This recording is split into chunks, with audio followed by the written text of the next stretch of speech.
Hello, everyone. This is Deborah Ann with the Zion OutReach Ministries. I just want to also let you know that I'm into the art, and they call me DC Artist or Deborah Ann. I just want to talk about a few things today.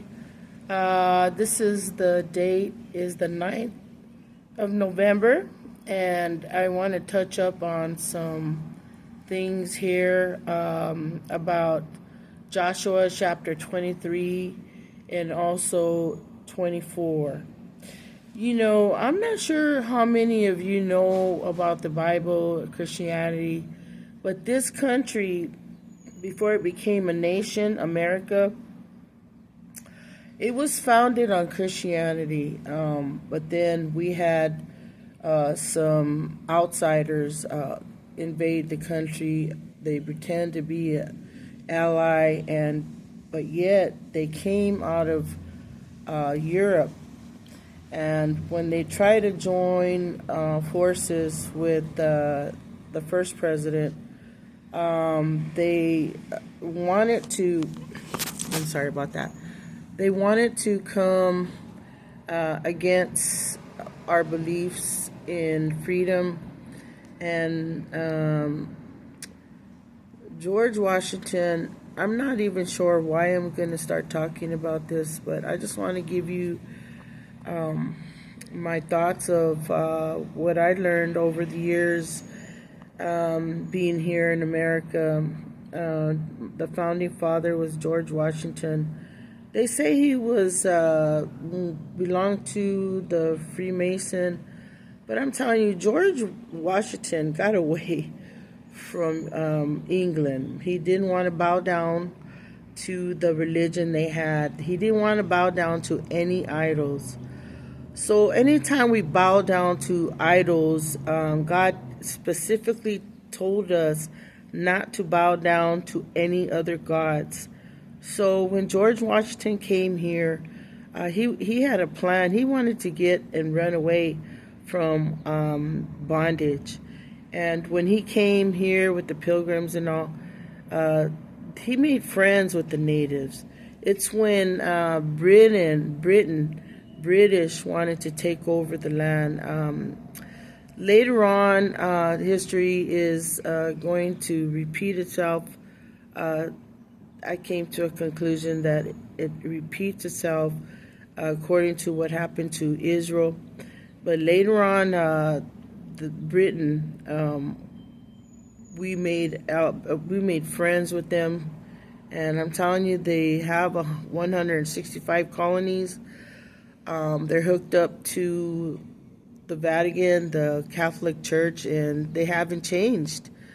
But here in America, we made this nation great, but because we hooked up with people that weren't agreeable, we made contracts, we made agreements. We allowed the foreigners to come and be established in territories that they weren't supposed to. They started to govern and make and even terrorize the people, the natives, and put them in slavery and bondage. Everything they knew that came from the Roman Empire and slavery in Egypt. Everything, because we didn't keep the laws of the land. Now, this is a rude awakening that we've had in the past years. The 2020 pandemic and everything else with the Biden administration and so forth. I'm telling you, we allowed so many terrible things because our leaders have compromised. They bowed down to idols. They made agreements to bring in many businesses or things that would corrupt the people. And this is what I wanted to tell you. I am totally going by what I want to talk about. So once we make agreements with the enemy and we call them allies, you know what happens? Satan, which we call the adversary or antichrist, wants and knows how to corrupt a nation. And one of the things that the enemy knows how to corrupt a nation so God could turn again. So we have had some allies come and influence a nation because they know that if we break the laws and the statutes and the ordinance of God, that God would get angry. He would actually come against a nation because they made agreements with foreigners that didn't believe the same, that bowed down, like in Israel. They came into captivity, the Bible says, because they forgot God. So when I look back, all the way back, it shows that we were influenced by another nation, by other people, that we allowed them to go into the universities, come into the military, go into the elementary. These people knew that if they could, the enemy, Satan, the Antichrist, they knew if they could go into these areas, territories, they would be able to influence the people to bow down to other gods and to sin, to come and be influenced. And that right there would have an open door for the Lord to come against a nation. So let this be a rude awakening. You should have no other God. No other God. God doesn't want us to bow down. I'm guilty the same. Now, I came out of legalism, which is a Pentecostal church. They were very harsh. They always talked about sin and condemned people who did. I became very critical. As a matter of fact, it became so condemning that everyone was judging one another. They didn't have love. Love covers a multitude of sin. But it doesn't mean that we have to compromise. So then I ended up in a church that talked about love, but it was a prosperity church. They had some good ideas, but man, the leaders really liked that materialism. And I actually wanted love, and then I did want prosperity, but there was a compromise. See, this is where the grace versus law came into effect. And I'm telling you, I struggled to let go of the law, which I walked in the law, became a curse to me. See, how I'm having to explain this to you is I became Miss Goody Two-Shoes. I thought it was all it and this and that. But deep down, I came from a childhood that was broken. My parents divorced. I was traumatized. I was violated. I was left alone, rejected, and abandoned. And when I came into a church, it seemed pretty good at first, but they declined. They removed any teachings women would do, even women's Bible study. We became oppressed. We became controlled, and there was a form of manipulation of a Jezebel spirit.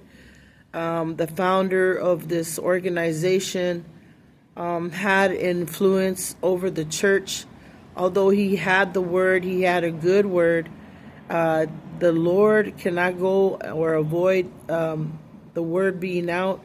So there was people that got saved, but then he became very critical against women and sin. So I found out later that a tactic of manipulation was to control, and a lot of the Pentecostal movement or legalistic view was to just give shortcuts. They didn't have time to teach the people.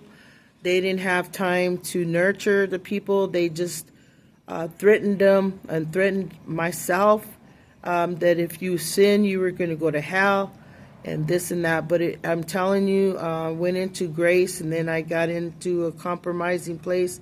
I'm still having some struggle due to a lot of strongholds. So there's ancestry curses, generational bloodline curses, behaviors, and with that, all emotional thought patterns, the enemy fighting against us in our mind, our spirit, mind, and body, our soul. He doesn't want you to walk in any truth. But when I read my Bible, Jesus said that he was going to come back with truth and justice. So you have to stick with that, dignity and integrity. But pride will make you fall. So if you think there's nothing wrong with you, you have to think again. That's when you're going to fall. So I'm telling you right now, the Lord not pulled me out of a lot of things. But I began to look at what God created, the beauty. And I got my eyes off man. I got my eyes off things that didn't portray Jesus Christ, the lover of my soul. I started to look how beautiful God was and how he wanted no one to perish, how he wanted to deliver us. And it wasn't about hell, it was about heaven.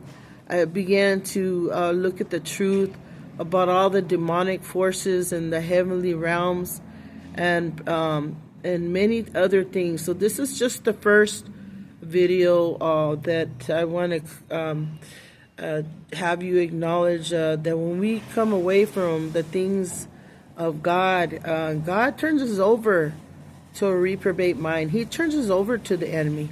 So wake up, everybody. You need to get on the bandstand here and get on the right side of God, because you got to come in and be under the shadow of the wing of the Lord and be in the secret place of God, because the enemy will take territory.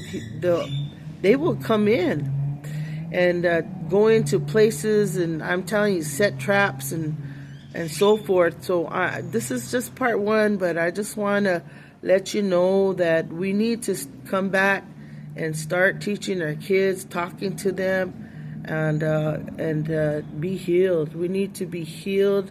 We need to gain wisdom and knowledge. We need to come back to our roots. You know, I'm just letting you know.